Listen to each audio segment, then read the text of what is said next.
The truth about why the Dodgers DFA'd Jason Heyward, that is revealed. How will the postseason roster crunch come down on the position player side? We have injury updates. Shohei Ohtani could make history this weekend. What are the top 5 individual seasons in Dodgers history? That's coming up next on Dodgers Dugout Live. It's time for Dodger baseball. Welcome to Dodger Stadium. Dodgers win! This is the golden age of Dodger baseball. Grand slam! It's a double for Freddie. Magic! They're going to make big signings. They're going to make impact trades. This is the most anticipated season in Dodgers history. Dodgers have won it all in 2020. Think blue, bleed blue, and I'm out. What is up, Dodgers Nation, and welcome to another episode of Dodgers Dugout Live. Everything you need to know about your boys in blue in less than an hour. My name is Doug McKain, credential member of Dodgers Media. You can follow me on X and Instagram at DMac_LA. Now, if you haven't yet, do us a huge favor. Subscribe to the #1 Dodgers YouTube channel. Hit that subscribe button. Hit that notification bell. And if you really want to support the channel, hit that like button. Could be a historic weekend for Shohei Ohtani. Could get that 40-40. Could happen as soon as tonight. So you want to get that Shohei Ohtani road gray jersey, an authentic Shohei Ohtani number 17 road gray. And once we hit 95,000 subscribers, we will be giving away to 1 subscriber and also someone who comments Go Ohtani. So all you have to do to be eligible to win is 2 things. Comment Go Ohtani down below and subscribe to the channel. It is that easy. We're doing more giveaways, t-shirts, hats, more jerseys. If you want the giveaways, all you have to do is subscribe to the channel. Also, a reminder that today's episode is brought to you by our friends over at BetOnline. BetOnline is the world's most trusted betting platform and your #1 source for everything online sports betting. Right now, you can receive a 50% off free bet up to $250 on your first deposit to bet on anything from the UFC to baseball to Formula 1 racing. BetOnline has every stat, every matchup, and even live odds and spreads while the games are being played. When the game's over, head on over to their online casino and get in on a game of blackjack, poker, or unwind with one of their over 150 slot games. Head to the website today to get in on the action. Use promo code BLEAV, that's BLEAV, for your 50% off free bet credit on your first deposit up to $250. BetOnline, the game starts here. As always, this is a live show. We got super producer, Mr. Tony Taters Antonio. He's going to be looking for your fire takes. He's looking for all your comments down below. He's going to feature them on the screen. Any super chats, we will stop what we're doing, answer those right away. And back in the mix is Young Lotto, Noise by Noel, Mr. Noel Sanchez. Say what's up to Noel in the chat. He's going to be looking for your comments as well. Social media superstar. We also have a new Dodgers Nation employee, Serena, rock with us. Get her in the frame. Say what's up to Serena. She'll be doing lots of social media here for Dodgers Nation. So, yeah, lifelong Dodgers fan. She knows what's up, so definitely show her some love. Welcome her to the team down below as well. But, of course, every episode, where are you representing Dodgers Nation from today? Give me those cities. Give me those zip codes. Where are you losing production? Where do you have the chat in the separate window? Let me know down below. We got a Let's Go Serena. That's from Avery over on YouTube. DFA'd Taylor from BC. Go Ohtani from Ventura. We got lots of comments down below. It's people still reacting to the DFA of Jay Hay. We have Bakersfield, Philip Subia. Bakersfield used to be Dodgers Field, right? Back in the day when you had AA there. We got the South Bay in the mix. We got Craig Osterberg from Redondo Beach. We got Liddy from Ventura, the 805. Shout out to the 805. Give you a little Let's Go Dodgers right there. We got my boy Noise by Noel. My called pick was Mookie. What's up, Noise by Noel? Representing right here. Eugene, Oregon in the house. Shout out to the Ducks. What's up, Dodgers Nation from Rancho Mirage? So settle into the chat. We want all your big takeaways. And, of course, every episode starts with the Dodgers Dugout poll question of the show. I asked you guys over on the X, did the Dodgers make the right move to DFA Jason Heyward? And right now, 54% of you say yes, while 46% of you say no. And after the show yesterday, I was talking with a lot of people. It's pretty clear what's going to happen next as far as Jason Heyward. And we talked about it right when it happened on the live stream that I didn't feel like it was likely he was going to return. So we're going to get in on that next here on the leadoff, the hottest story in Dodger baseball.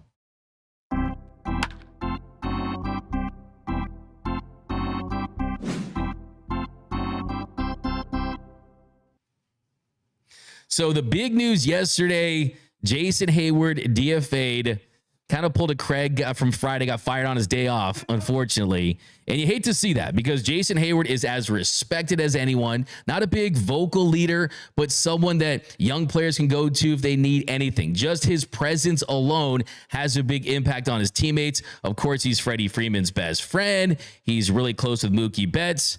But the first big takeaway, I'm just going to answer a lot of these questions I got after the show. And the first big takeaway I have from yesterday is the Dodgers are not letting their emotions get the best of them when it comes to making decisions about the roster. They could have easily said yesterday, you know what, let's kick the can down the road. We go up to Jason Heyward, see if he wants to go on the IL. He's been dealing with a back injury all season. He's been dealing with a knee injury, and you could easily throw him on the IL. You have Miguel Rojas. He's dealing with a hamstring injury. You could have IL'd him. You could have found a way to keep him on the roster until they expanded on September 1st to see if he, with another opportunity, which would have been limited, could maybe impress enough to make his case for the postseason roster. But what the Dodgers did yesterday is they sent a message, and that message came from Dave Roberts a couple weeks ago when he said the best players will play, meaning the best players will be on this roster. And the cold, hard truth is, as much as we love Jay Hay, he is not one of the best 13 players on this roster. This was a no-brainer decision. And I always say it, what must be done immediately should be done. And I think when it comes to Jason Heyward, this was not only for the Dodgers, but for him as well. The fact that you do this now, that gives him time to catch on with another team before September 1st and be a fourth outfielder, be a bench bat for a contender. Look, the Atlanta Braves, they are slim when it comes to outfielders. They're thin at that position. He could catch on with the Braves, and he's going to clear waivers. Everything I've heard, he's going to clear waivers. Teams are not going to pick him up, and he's still owed $1.8 million. And when he does clear those waivers, he could either accept an assignment down for the Dodgers AAA and go down to the minor leagues, which he's not going to do because he can refuse that because he has the service time, the requisite service time, 5+ years of service time, right? He doesn't need to accept an assignment. So what's going to happen with Jason Heyward next is after 7 days, he is going to clear waivers and he is going to be able to sign with any team. And when he does that, and just a little rewind if you don't know, when you DFA a player, you have 7 days. You can either trade that player. Remember how the Dodgers, they DFA'd Ryan Yarbrough and they got Kevin Kiermaier. And then after that, he's released or put on waivers. He's going to be outrighted. And he's going to clear those waivers. They can release him. They can outright him. He is going to be able to sign with another team. And when he does that, the Dodgers will pay the remainder of that $1.8 million salary. And whatever team picks him up will pay him the prorated of the league minimum, which is over $700,000. So yeah, if you're the Dodgers, if another team claimed him, great. You save some money. They're not thinking about it from that standpoint. But what are the top reasons why the Dodgers ultimately moved off of Jason Heyward? I want to answer some questions that I got yesterday that we have more clarity on now. Now, I said this a couple weeks ago. The minute that Mookie Betts went back to right field, it was the beginning of the end for Jay Hay in LA because you lock up right field. You have Teoscar Hernandez in left field. They're going to be playing almost 100% of the time at the corner outfield spots. And then on top of that, the other position you played, center field, you traded for Tommy Edman, who's going to be your everyday center fielder. And then you acquired Kevin Kiermaier, who has been an incredible steal, an incredible pickup in his role. Kevin Kiermaier, I'm not afraid to say this, Kevin Kiermaier is the best defensive player I've ever seen put on a Dodgers uniform. He's that good. Cody Bellinger in 2020, he was great. He robbed Fernando Tatis Jr., Mr. Ringworm Cream. He robbed him of his lunch money. He changed that series. But this version of Kevin Kiermaier, he clears. He is that good. He's the best Dodgers defender we have ever seen. And this is a guy in his last season who has already said he's going to retire. But the throws, the range, the way that he can track down balls, play balls off the wall, leaping catches. There is nothing that Jason Heyward that can do that Kevin Kiermaier can't. So even though Jason Heyward is an above average defensive player, he can't come close to him in center field. So anytime you put a 6-time Gold Glove Award winning right fielder back in that position, who's an MVP bat, they were just a limited role. So that really is what it comes down to. So even if he continued to have success in his at-bats off the bench, where this season he's 4 for 8 as a pinch hitter, Jason Heyward did have that 3-run home run off of Andres Munoz, and that was 99 up in the zone. Not an easy pitch to hit. Yes, he does have some pop in that bat, but still, you're talking about limited opportunities. So they could have said, let's find a way to keep him on the roster, keep the clubhouse happy, keep Freddie happy, Jason Heyward might be happy. Nope. What must be done eventually should be done immediately. And then last season, another reason, he still hasn't had the same success this year as he had last year. Last year, hit 269, had a 120 weighted runs created plus. He had 91% of his plate appearances against right-handed pitchers.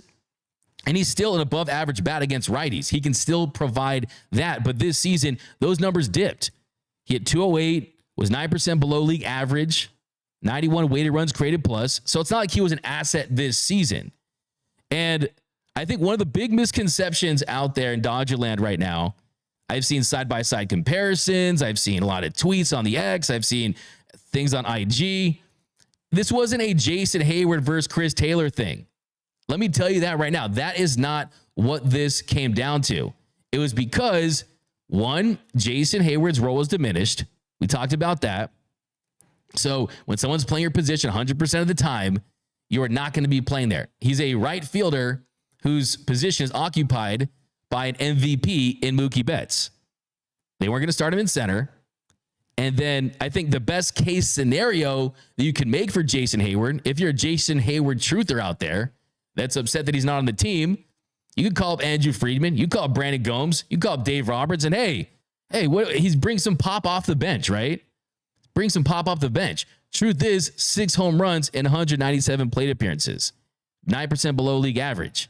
Now, as it stands right now, Kevin Kiermaier would be your only left-handed bat off the bench. But the truth is, this isn't the Dodgers roster from a couple years ago where you had a lot of platoon options.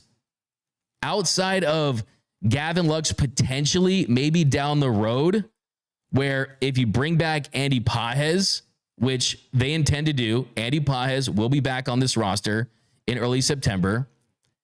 And Andy Pages is on that bench in the postseason. Yeah, you can use Andy Pages against a left-handed pitcher when it's Gavin Lux's spot in the lineup in a key situation. Or theoretically, you can move Mookie from right to second base, sit Gavin Lux against a lefty, and have Andy Pages in right field. So those are some options we can talk about too. But really the point is there was not any platoon options for Jason Heyward. And if you're going to have him pinch hit for Miguel Rojas, you're going to have to make multiple switches because he doesn't play the shortstop position. So there's that. Now, the other thing I hear too is, hey, D-Mac, wait, why not wait until September 1st? Well, guess what? What I've heard, Chris Taylor's ready. Chris Taylor looks good, and Chris Taylor could help this team, and they want to get as long of an evaluation period to assess what Chris Taylor can bring to this team. So if Chris Taylor is ready right now, you have to give him his opportunities, because Chris Taylor is going to be facing the same problems that Jason Heyward was going to face, in that there's not a lot of opportunities for him to play. When Max Muncy was injured, you could say, okay, CT or Kike at third, that could work. But Muncy's back. Muncy looks great. He's your everyday third baseman. Shortstop, you have better options. Miguel Rojas, elite with the glove. Edmund, elite with the glove. They're handling shortstop. Second base, Gavin Lux has been a top 8 hitter in baseball since the All-Star break. Freddie Freeman is Freddie Freeman at first. Outfield, where does he play? Maybe you can give Teo a day off occasionally. I think that's what they're going to do. a day off occasionally. You could see him in left field, and then some pinch hit at bats. So that's kind of the issue there, is that even if you kept Jason Heyward until September 1st, how many at-bats is he getting until September 1st? 2, 3? Maybe you get Mookie a day off, he gets one start. But let's not forget, this is a team that's in a pennant race. This is a team that currently has the best record in Major League Baseball. And with the way their schedule lines up, with their lineup as it stands right now, it's a really good chance the Dodgers, after all of this, all the injuries, they finished with the best record in baseball. So you're not going to not put your best lineup out there. So there's that as well. And I think for me, let's say you want to say, okay, Chris Taylor versus Jason Heyward, I think people are focused too much on Chris Taylor's struggles early in the season and not as much with how he looked before he went on the IL with that strained left groin. Now, I bring my facts to the fight. And if you look at Chris Taylor's numbers early on the season, it was bad, right? CT 3. I mean, you're Chris Kaler, swing and miss Chris. I heard all the insults in the chat. And yes, he was not putting up good numbers. These were bad. When he was batting 77, I mean, CT 007. I mean, you guys were really, really riding him hard. And the first part of the season, hit 95, 198 on base, a 107 slug, a 305 OPS, and a -4 weighted runs created plus. So he was -4% below league average offensively through his first 36 games, but made some swing changes, refined those mechanics. And since June 6th, before he went on the IL with that groin injury, Chris Taylor was really turning things around. In his last 29 games before the groin injury, he was hitting .238 with a .351 on base and a .425 slugging percentage. The weighted runs created plus at 121. And even if you jump a couple weeks ahead, I mean, he was below league average when it came to his strikeout rate. The hard hit rate went up significantly too. I mean, first part of the season, he was striking out at a 39.2% clip, walking just 9.3% of the time. But since the adjustments, that walk rate has gone from 9.3% to 19%. The strikeout rate for Chris Taylor has been almost cut in half, from 39.2% to 22.2%. That is a big time turnaround. Also, the hard hit percentage has gone from 18.8% to 37% since the swing adjustments. Chris Taylor said, "I feel like my mechanics are in a spot where I can have the approach that I've wanted to have the past couple of years. I've always thought about just hitting the ball to right center. That kind of puts me on everything. Before the last couple of weeks, when I was thinking that I was underneath and missing, now I'm in a spot where I can feel I can go back to that approach, and it feels like I'm myself again." He said it's been a process for him, and it's more about the quality of at-bats and moving the ball forward. So that's very encouraging. And it wasn't just for a couple of days. Was just for a couple of games. It was for a month. For a month of games, Chris Taylor was at bat that was a 21% above average at bat. So this is not some charity. It's not some favor to Chris Taylor. This is because they think that he could be an asset. So let's not forget that. Chris Taylor can help the Dodgers more than Jason Heyward if you want to go that route. Dave Roberts told us a couple days ago, reports have been good. He's healthy. I think the thing for Chris is he's got to handle the fastball. It's got to be a swing that works well enough to not play every day, but to come off the bench and take good at bats. So that's going to be the role. And whatever that looks like, he's done it before, and that's what I'm looking for. He's certainly a mechanics guy, but once we get him back, I expect him to be back and be ready to help us, because we're going to need all 26 guys to be productive on this roster. And so far in his rehab, he's gone 6 for 18 with 2 doubles, has 4 RBIs in 3 weeks down there for Oklahoma City and Rancho Cucamonga. So all things are trending in the right direction. And then, of course, there's 17 million other reasons why he's on the team. Is because he's still under contract for 1 more year. The Dodgers owe him over $17 million remaining on his contract. They weren't going to eat that. So, hey, that's not saying that Chris Taylor is a lock to make this roster, but he's certainly going to get an opportunity. If Chris Taylor comes back and it's swing and miss Chris, if it's Chris Kaler, if you want to use those names, if he's hitting like he was for the first couple of months of the season, he will not be on this postseason roster, but he certainly has earned an opportunity to get a shot. And that's certainly what the Dodgers are going to give him. And I think it's funny how things change, right? Last time the Dodgers lost in the postseason, what did everyone tell me in the chat? Hey, D-Mac, we need postseason dogs. D-Mac, we need guys that can hit in the postseason. And what happened with Chris Taylor? A guy that's hit 3 home runs in a postseason game against the Braves. A guy that hit the wild card walk-off against the Cardinals in 2021 against Reyes. A guy that started the World Series off that they should have won if it weren't for the cheating trash throws when he had a leadoff bomb against Dallas Keuchel in game 1 of the 2017 World Series. I remember that. My friend Joe Magazzini poured beer all over me after that. We're up in the reserves. It was good times. It felt like all was right in the world. And yes, last couple postseasons hasn't been great, but still, if you're looking for overall track record, 7 years, 16 series, an 805 OPS, 9 home runs, and 13 doubles in 250 plate appearances. That's nothing to scoff at. Taylor is certainly a thing. We've seen it in the past. He deserves a shot. This was the best move. Now, one thing I want to say, though, there's no locks. You guys know me. I separate the emotion. I want to win. I want this team to win the World Series. Chris Taylor could be a piece to that puzzle. But I think you look at the roster right now, who are the locks?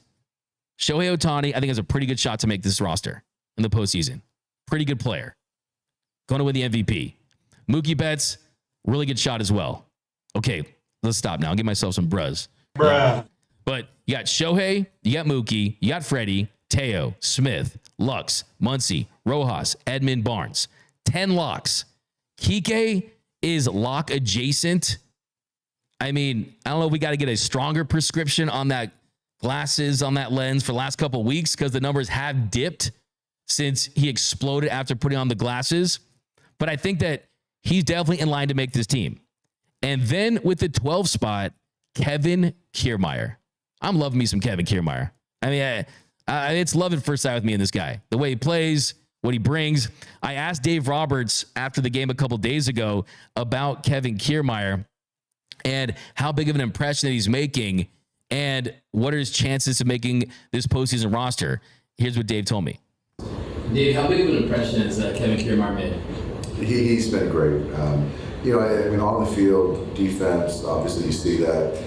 The tough at-bats, the grindy at-bats. He doesn't mind being in the 9-hole, understands his role, impacting Gavin and other guys, how they play, run the bases. Those things are tangible things. And so he's a veteran player, and I heard earlier that he was contemplating retiring after this year. So this is the guy that he's emptying the tank. And so there's a refound joy, energy, and it's affecting all of our guys. And how much of a push is he making to stick on this roster even when everyone's healthy? He's making a very good case. So obviously CT's coming back, so we still got talk with the off day and see how things are going to play out. And this roster's going to look on the position player side a little different on Friday. So, hey, there's a good indication that Dave gave us a couple days. He said this roster is going to look different on Friday, and it certainly already does. Let's get some chats here. We got Dana Tonics, a 199 super chat. D-Mac, can I get a bruh fire take? And you win. Man, all 3 of those? I got you, my man. What do you want first? Let's do it in order. You got the bruh first. Bruh. You want the fire take. And we'll hit you with what was the last one? The UN. Street Fighter guy. Yeah, we got a minor league pitcher, Ronaldo Yin throwing Hadoukens down in the minor league level. We'll talk about a little bit. So that Kike and Kevin Kiermaier, that puts you at 11 and 12 players. And then the 13th spot is down to Chris Taylor, Andy Pages, and Dalton Rushing. Yes, I'm throwing it out there, Dalton Rushing. And I threw it out there during yesterday's show. And for the people that say, oh, wait a minute, we need a left-handed bat off the bench that can rake. Have you seen Dalton Rushing? Have you seen what he's capable of? Yes, 0 experience, but he's special. Dalton Rushing has a special hit tool. He could certainly help this team. Will they give him an opportunity? I think the big question with Dalton rushing is this. Do you rush him up? Do you give him an opportunity in the show? Or do you do what you say we're going to do and bring back up Andy Pages? Because the issue there is when Pages comes back up, he's not going to get everyday at-bats. He's not going to get regular playing time. So you have to take advantage of those pinch hit opportunities, come through in those spots. Certainly I think that Pages has the opportunity to do that. But with Dalton rushing, 15 games since being called up, he's hit 300 down AAA. He's got 946 OPS. The issue, though, is if you call him up, do you stunt his development? Do you stunt his growth because he's not getting consistent everyday at-bats? That is the most important thing for minor league hitters after they've made an in-season jump, is you want to see as much pitching as you can, as many different looks as you possibly can. Now, you could call him up on September 1st, and that way he'd be eligible for the postseason roster, or you could let him stay down at AAA, continue to rake, continue to get better. And then if you wanted to, you could still kind of find a little glitch in the matrix to get him on the postseason roster by having him fill in for an injured player. And you can use anyone that's injured, a Gonsolin. I mean, whoever you want to use, you could theoretically use that as a way to include him on the postseason roster. You could go that route if you wanted to find a way to get Dalton rushing on the postseason roster. So I'm just throwing it out there that you can, one, not call him up on September 1st and still get him every day at bats down AAA and still have him on the Dodgers postseason roster. And then two, see what Andy Pages does in those limited opportunities, because I'm still very bullish on Andy Pages. Andy Pages still can bring a lot to this team. And you look at Andy Pages this season versus lefties, hitting .337 against lefties, has an .871 OPS versus lefties. So that can provide a lot of value. Issue for him, though, he plays right field. That's his best position. That's where Mookie Betts plays. So how could you find at-bats for Andy Pages? Well, you can use him as a bench bat late in games. You can use him for Gavin Lux's spot potentially versus a lefty, or you could bump Mookie to second and have Andy out in right. And that way, if you're facing a left-handed pitcher, let's say you're going up against Jordan Montgomery in the NLDS or something like that, it's something to consider. I doubt they do that. We're going to see mostly Mookie in right, but this all goes back to the optionality, man. You want those options, and that is what he provides. So it's going to be a very interesting battle. I think at the end of the day, it's going to come down to two things. Does Chris Taylor hit like he has in his last 29 games? If he does that, here to tell you, Chris Taylor is going to make this postseason roster. Does everyone stay healthy? That's always a wild card as well, especially with this team. But Kevin Kiermaier needs to be on this roster. I will be absolutely furious if he's not, because defense wins in the postseason late in games, and he's been productive at the plate. He's only 6% below league average at this point after having an awful year at the plate with the Blue Jays. So based on what Dave told me, it feels like they're very high on Kevin Kiermaier, and you can pretty much pencil him in at this point. Can't write in Sharpie, but definitely you can pencil him in at this point. I think that he has to just fall off a cliff offensively, provide absolutely nothing for the last months of the season. You got a little over a month of the season for him to not make this postseason roster. So it's going to be a battle. Taylor Pages wild card is rushing. But let me ask down below in the comment section, who do you want getting that final postseason roster spot for your Dodgers? Do you want Chris Taylor? Do you want Andy Pages or Dalton rushing? We got Rick Mode. I wouldn't be surprised if Kevin changed his mind about retirement. He seems like he's having so much fun playing. Yeah, absolutely. I mean, he is having a good time. We'll give you a fire take for that one for sure. Because yeah, absolutely. I mean, he has revitalized his career.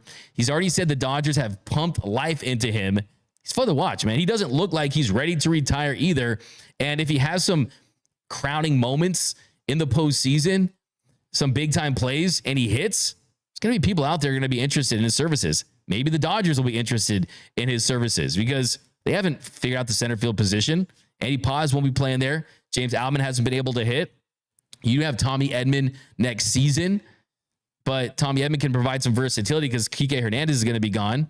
Chris Taylor's under one more year on his contract. But Philip Fountain, CT3's postseason success helped the decision, as did his versatility and hopefully his tweaked approach on his rehab. My dream, CT3 gets that big hit and makes the great play in the playoffs. Shh. I like that. You're doing that little Daniel Hudson shh right there. I like that right there. You know, you bring up a great point, because we saw Gavin Lux turn his season around. Why wouldn't Chris Taylor, a guy that's full season peak has been higher than that, why would he give his opportunity, especially when you consider the fact that he was having that kind of success? So it makes all the sense in the world. Michael 1966 says, Rushing and Pages take Barnes off the roster. Hey, first of all, you go up to Clayton Kershaw and you tell him that Barnes is off the roster. You know, these guys love Austin Barnes. Barnes is as funny as it gets in the Dodgers clubhouse. And also, you need a backup catcher. Of course, you could hashtag let Kike catch. That's not going to happen. Austin Barnes, let's not forget who caught in Game 6 of the World Series. It was Austin Barnes. Austin Barnes' game calling is as good as it gets. He's a clubhouse leader.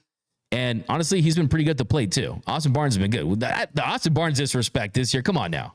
Come on. Ray Soto, give me Lux, Edmund, Kevin Kiermaier at the 7 through 9. I like that. Ray Soto, give you a little let's go Dodgers for that one. We got Nathaniel Leal, J. Hay patches on all jerseys for the rest of the year. Still the right move. Hey, he's not dead, man. Okay?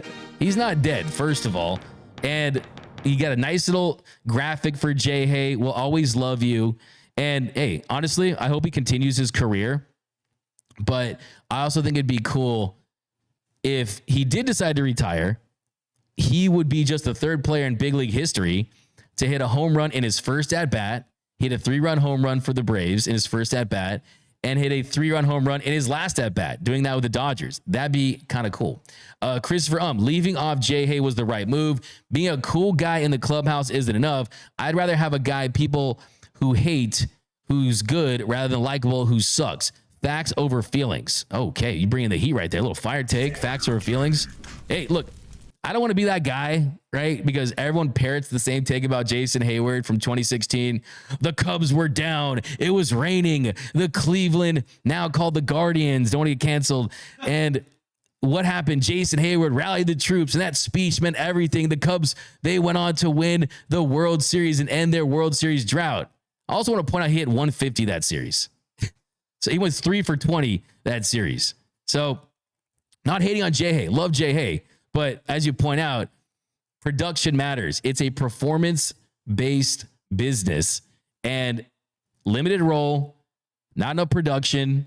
Hey, man, it was a nice little parting with him and Freddie Freeman. They had a nice little year together last year and this year too. Pika Peep says, Barnes, best game caller on the roster. He's not getting moved. LOL. Felt that LOL, bro. I feel like you really laughed like in front of your laptop right now. Martin, do you think they will re-sign Jack Flaherty? Hopefully for at least 3 years or 2.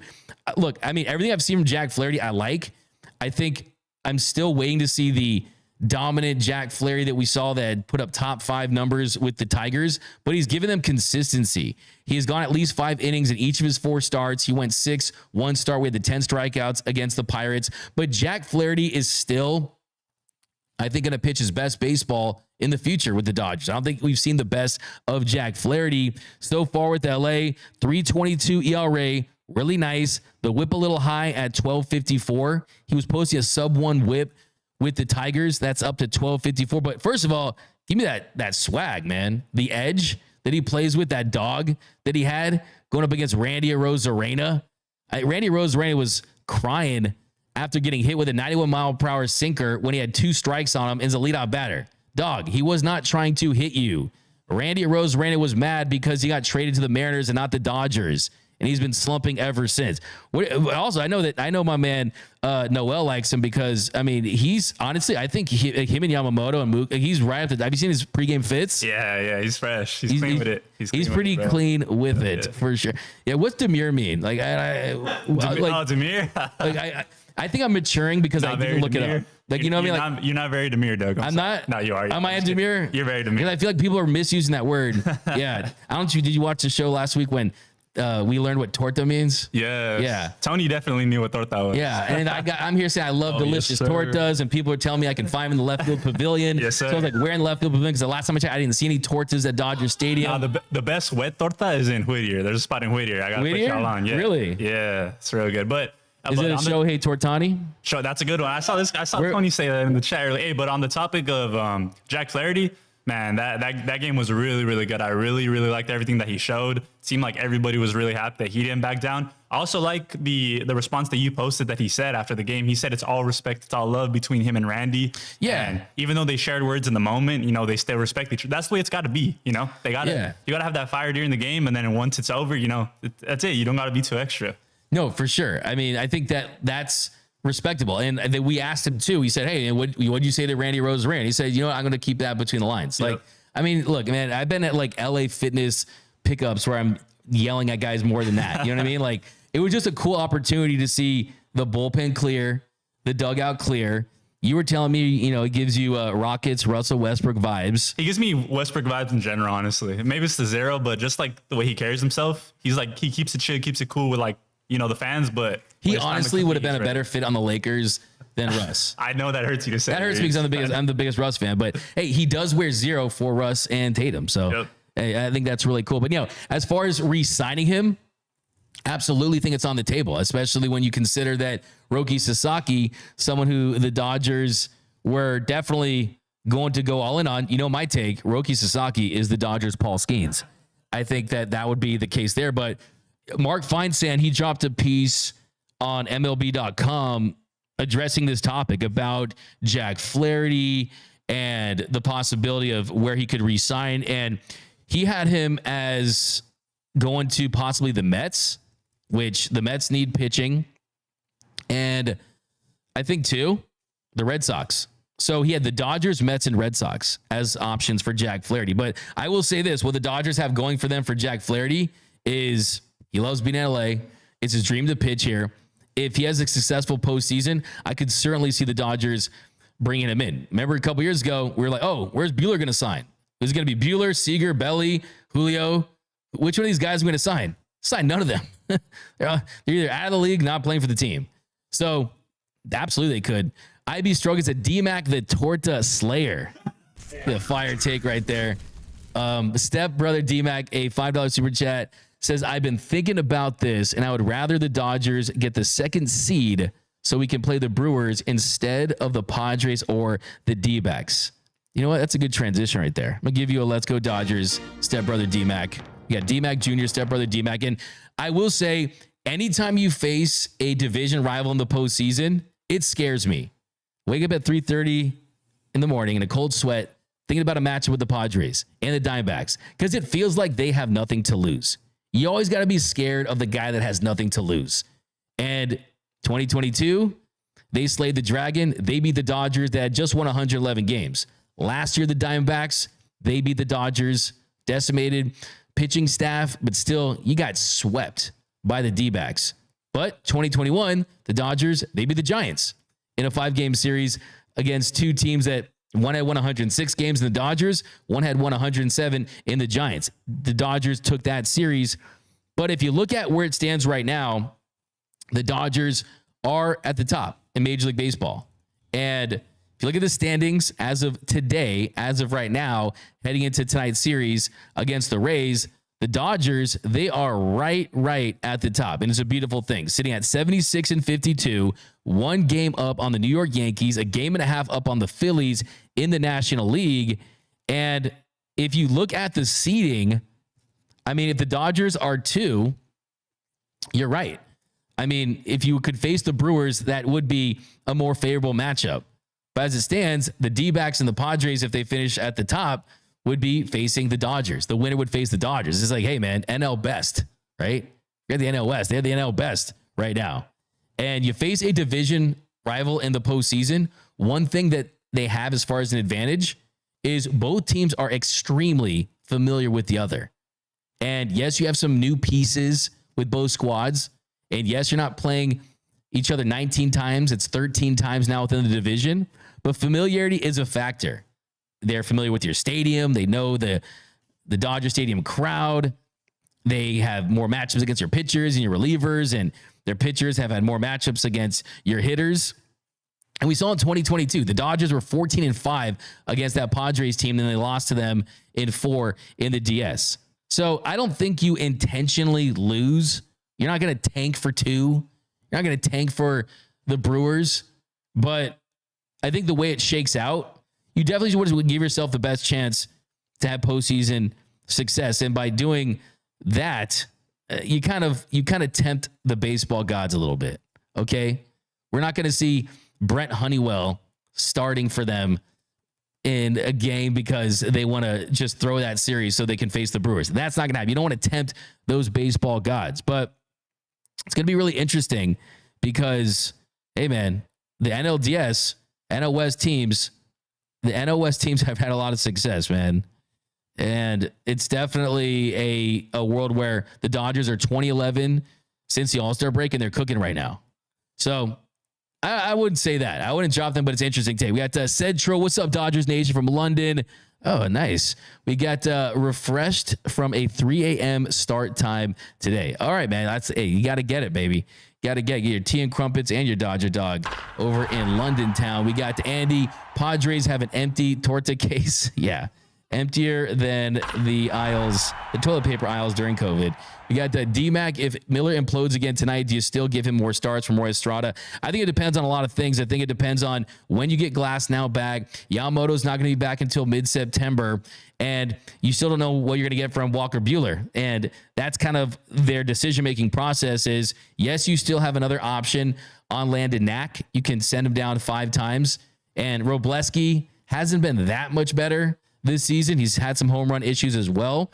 But if he gets rocked tonight, there is a chance that it's one of the last times you see him this year. There's no doubt about it. But you also have to consider the alternatives as well. Keith Potter, best postseason lineup. I like this. Here we go, Keith. Ohtani DH, batting leadoff. Betts in right field. Freddie Freeman at first. We got Teoscar Hernandez in left. Lux in the 5 spot. We got Will Smith batting 6th. Muncy 7th. Edman 8th, and yeah, you got that short in the 9th, Kiermaier. Yeah, I think that's spot on. I think that's a lineup we absolutely could see, but that doesn't include Miguel Rojas. And Miguel Rojas has continued to hit, and he's going to be playing shortstop for sure if he hits like that and he's healthy. So it's tough to imagine them moving off of Rojas. But you do bring up Muncy in the 7 spot. That is something that really is kind of blowing my mind. I mean, Muncy has continued to rake since he's been back. He's been great. And to have a player that talented batting 7th is just kind of crazy to me because of his impact on the offense. I mean, he missed 80 games this season. Hits a 2-run home run in the first game on Monday, the Dodgers shutout win. He homers again Tuesday. Wednesday, he hit 2 doubles, including a bases clearing double. He was fantastic. And this season has a 133 weighted runs created plus. And here's the thing. He is that glue. He's that secret sauce for this Dodgers offense. This year, without Max Muncy in the lineup, the Dodgers averaging 4.7 runs per game. With Max Muncy in the lineup, 5.29 runs per game. So that is their best lineup when it includes him. If Lux continues to hit like this, I think he stays there, but I wouldn't be surprised that by the time the postseason rolls around, you could see Lux and Muncy kind of flip-flop there in the order because you know they're going to want to stagger that. And you're also seeing a lot of production from the 7, 8, 9 hitters. Against the Mariners, the Dodgers were 9 for 32 with their 7, 8, 9 hitters. So they were great. I mean, you had 3 doubles, 3 home runs, you had a triple, 9 RBIs, 2 walks. Edman has stole a base. So, yeah, they got a lot of depth right now. You're seeing the best Dodgers lineup. You got Muncy at 7 doesn't give the pitcher a rest. Yeah, the pitcher does not get a rest. They cannot breathe against this lineup. I mean, you're absolutely correct. With the lineup like this, if these guys continue to perform at this level, they're going to be tough to beat. Now, we could see history this weekend. In fact, we are going to see history this weekend. Shohei Ohtani is going to hit a home run. He's going to steal a base. And when he does that, he will become just the 6th player in Major League history to have a 40-40 season. That's 40 home runs and 40 stolen bases. And hasn't happened since Ronald Acuna Jr. last year, but has never happened in Dodgers history. To be the first 40-40 player in Dodgers history. Matt Kemp came so close. 39 home runs and 40 steals in 2011. I think a little asterisk there is the fact that the Dodgers only played 161 games. So I will always believe, I'll take it to my grave, that he was going to hit a home run and be 40-40 that year. But Ohtani, Matt Kemp, and Raul Mondesi, they're the only Dodgers to have a 30-30 season. So he's already breaking records. And we're going to kind of list off some of these milestones from Shohei this season. The first one, April 21st this season, he hits his 176th bomb. He broke Hideki Matsui's record for the most home runs ever by a Japanese-born major league player. A couple weeks later, with his 8th home run of the season, May 4th against the Braves, he passed Dave Roberts for the most career home runs in Dodgers history by a Japanese-born player. He gave Dave Roberts a little mini Porsche. Thought that was really cute. Dave Roberts still has it in his office. And then July 13th, he hit his 200th career home run. And then 8 days after that, he hit his 30th home run of the season. So he did that in 100 games, 30 home runs in 100 games. And that was the 5th fastest in Dodgers franchise history. He also has the most stolen bases ever by as a designated hitter in a season. He passed Paul Molitor, who had 31 in 1992. And he has a chance to be the first 45-45 player. Alfonso Soriano had 45 bombs and 41 swipe bags in 06. And the most home runs ever for a player that has 30 steals was Larry Walker, 49 bombs and 30 steals. So all this is to say is we're never going to see this again. This is unprecedented for the Dodgers. This could go down as the best offensive season that we've ever seen, and he's a DH. But have you seen the decoy gold bobblehead? What are your takes on this? Because that decoy bobblehead is going to feed families, man. It is going to feed families. You better get in line now. How about the gold one? Do you like it, Noel? How many are they going to be? I didn't see details as to how many they're going to be, but it looks pretty crazy. That's going to be a really, really good collectible. I think you should try to get it, D-Mac. You probably I can't try to get it. I don't know if the ones they give to the media, that'd be cool if they're random, because some of the bobblehead boxes, like this one, you can't really see what's inside, right? Yeah. Some of them you can, like the tail one you can. The gold one, I've seen people say it looks like Bill Clinton. Nah, that's cool. I mean, I don't love the gold one. I mean, golden vibes. You try to get the gold one because you used to rock like the 2 chains back in the day, you know? So I did rock a couple chains. It would go, yeah. I mean, the gold, got golds, on my grill back in the day too. But I mean, I kind of wish they had done either the City Connect one or the gray jersey like they did. Wait, better than gold. Did D-Mac just say the City Connect? Tony, document this. I think document I heard that this as well. Because this is history. I could use it as a chew toy. You know what I mean? Okay. Oh, sure. Yeah, I mean, you know what I mean. But you'll give it to your dog. What are your thoughts, guys, on the? What are your thoughts on the gold Ohtani bobblehead? Diced Melon 999. What up, D-Mac? I'll be in Cali for the first time this week of September to see the Dodgers play 3 times. Hoping to get some dope Dodger merch. It will be my first time at Dodger Stadium September 6th. Go get some dope merch, man. Top of the Park store. Go to gearup.la. Now my boy Noel's cooking up some fire t-shirts as well. Dan Tong says, Machado and Tatis smell each other's cup before games. $4.99. You're getting double bro. You're getting 2 bros for that one for sure. Some more comments down below. Gold bobblehead is horrible from LSU Jones. Also, don't like it. That is, we got Michael Barnes ranked 57 through 63 in MLB catchers at throwing out runners. Smith can't keep taking 2 games off a week plus the off day on Thursday. Yeah, I mean, that's definitely an area where Will Smith has improved. That and the pop time, I agree. And you're going to see more Will Smith, and he's working his way out of a funk too. Joey Martinez, yo, D-Mac, this made me happy. I saw a plate in Boise, Idaho, that was ITFDB. It's time for Dodger baseball. That's an awesome play. I know that's a cool story. Hopefully you got it. Hopefully you ate off it. Hopefully this Dodgers offense eats tonight. Give me a bro, please, D-Mac. You guys always have bros, man. We got to Ed. The show becomes the leader for second and third base swipes, home run and doubles in a single season. Yeah, absolutely. Now, before we end the show, real quick, high five our top 5 individual offensive seasons in Dodgers history.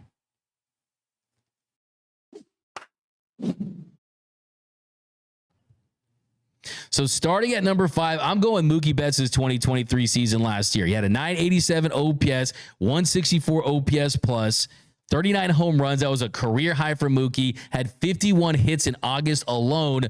Only issue is it didn't end strong. Was hitless in the postseason. Just did not have it in that series against the Padres. But still, when you look at that season, definitely one of the best seasons in Dodgers history for Mookie Betts. Offensively speaking, was one of the best. Now, number 4, Jackie Roosevelt Robinson. Jackie Robinson, 1949, 342 batting average. That led all of Major League Baseball. 37 stolen bases, wins MVP. Jackie Robinson, I mean, people forget just how good of a player he was. I think he would have played a big role in this era. But the fact that he wins Rookie of the Year for the first time, the first ever Rookie of the Year, 1947, a couple years later wins the MVP. That year still is one of the top WAR seasons for the Dodgers all time. So, Jackie Robinson, Mookie Betts, Mookie at 5. Then you got Jackie at 4. And just looking at those offensive WAR years for a single season, I mean, you're right at the top with those guys. And coming in at number 3, Duke Snider, 1953, led all of Major League Baseball with a 1,046 OPS, 370 total bases, 42 dongs, 38 doubles. Duke Snider was a dog, an absolute beast at the plate. 1953 Duke Snider, 3rd best individual offensive season in Dodgers franchise history. Then coming in at number 2, one of the biggest injustices in MVP history, Matt Kemp not winning the 2011 MVP. Still to this day, it angers me. It infuriates me. Ryan Braun was on the juice, and even if he was on the juice, Kemp had a better season. He had a 172 OPS plus, 72% above league average, was first in that category, 353 total bases, 39 home runs, 126 RBIs, led all of Major League Baseball in all those categories, still did not win the MVP, but it's still the 2nd best individual season in Dodgers franchise history. And then coming in at number 1, I almost didn't want to have this as number 1 because of how his career ended with the Dodgers, but the best individual offensive season in Dodgers franchise history was Mike Piazza in 1997. A 185 OPS plus, was 85% above league average, led baseball in that category, hit 40 home runs, had 32 doubles, a 1,070 OPS. Should have ended his career in LA. Lots of turmoil with the ownership. Kind of got mad at Vince Scully. You don't get mad at Vince Scully, man. You just don't do that as a Dodger. Did not end well with Mike Piazza. I'll never forget the day he gets traded to the Marlins, then ends up in New York. Thankfully, we got Sheffield, and I love me some Gary Sheffield. I like some good Gary Sheffield stadium stories at one point. But those are the top 5 best individual seasons. And Shohei Ohtani right now, already at 6.3 B-WAR, without even playing a position, without pitching. At the end, Ohtani's going to crack that list. It's just how high is he going to be on that list? I'm looking for 50-50. It's never been done. We've never seen a 45-45, never seen a 50-50.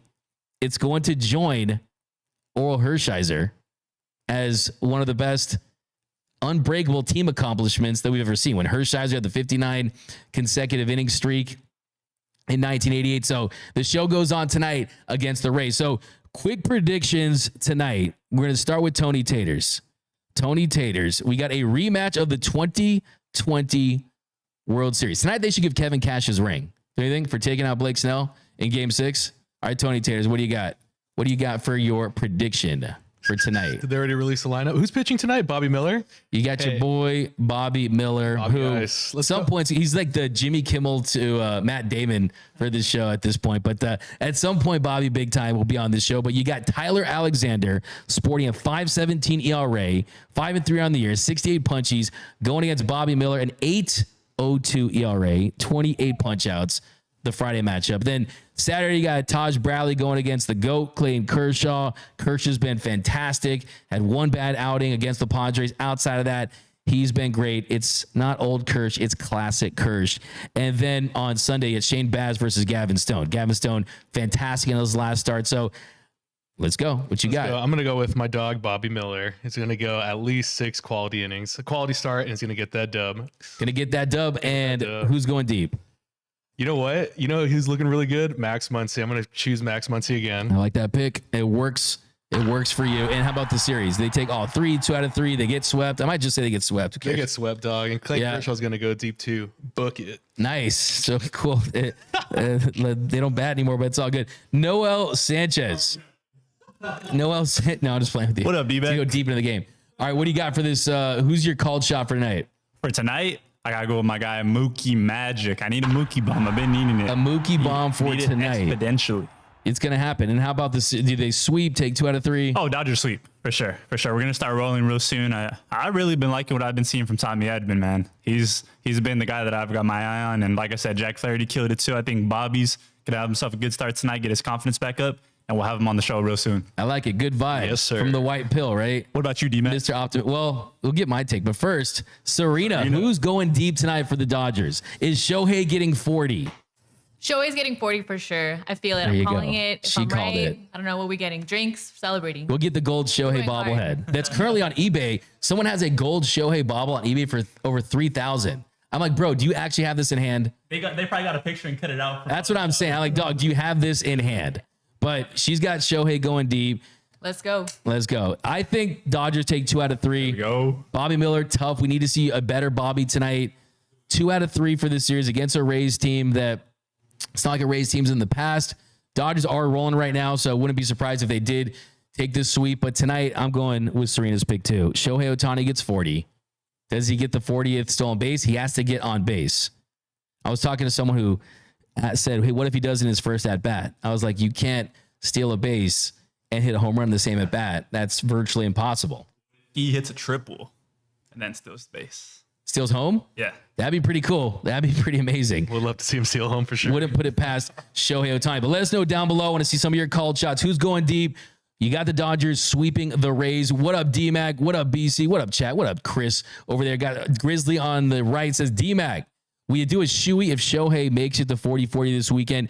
If he goes 50-50 by this weekend, I'll do 10. No, I'll get you your Shohei Ohtani.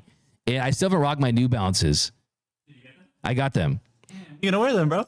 I'm pretty devout Jordan guy. It's tough. Like, We should go ball up and then you can wear them. should I? Okay. I'll do it in possibly my Shohei Ohtani's. If he goes 40-40 this week. It has to happen, right? On Kobe weekend. Come on now. Yeah, for sure.